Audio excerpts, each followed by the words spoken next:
Hey there, welcome back to the Knowledge Academy's YouTube channel. In today's video, we are going to continue our learning on the topic loops in Python. Prepare yourselves to join us on an illuminating exploration of Python where we will unveil its remarkable capabilities. While loops. With the while loop, we can execute a set of statements as long as condition is true.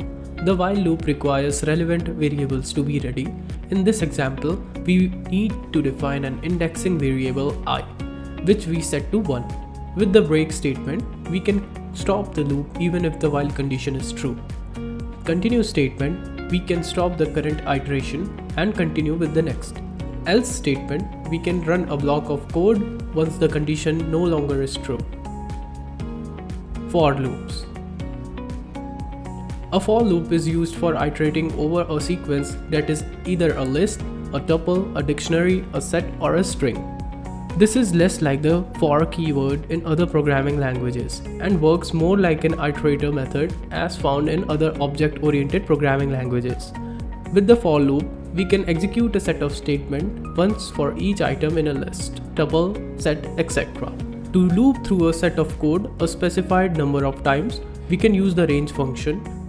The range function returns a sequence of numbers, starting from 0 by default and increments by 1 by default, and ends at a specified number. For loops cannot be empty, but if you for some reason have a for loop with no content, put in the pass statement to avoid getting an error. Lambda function. A lambda function is a small anonymous function. It can take any number of arguments but can only have one expression. Lambda functions can take any number of arguments. The power of lambda is better shown when you use them as an anonymous function inside another function. Say, you have a function definition that takes one argument and that argument will be multiplied with an unknown number. Use lambda function when an anonymous function is required for a short period of time. Polymorphism. The word polymorphism means many forms, and in programming it refers to methods, functions, operators with the same name that can be executed on many objects or classes. An example of Python function that can be used on different objects is the len function. Polymorphism is often used in class methods, where we can have multiple classes with the same method name. For example, say we have 3 classes, car, boat, plane, and they all have a method called move. What about classes with child classes with the same name? Can we use polymorphism there? Yes.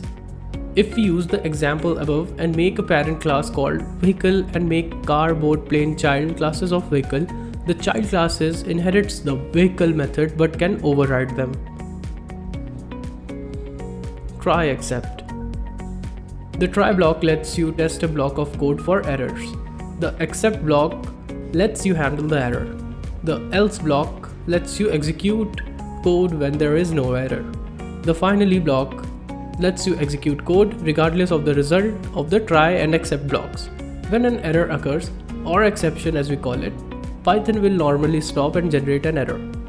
These exceptions can be handled using the try statement. As a Python developer, you can choose to throw an exception if a condition occurs. To throw or raise an exception, use the raise keyword. That's all for today.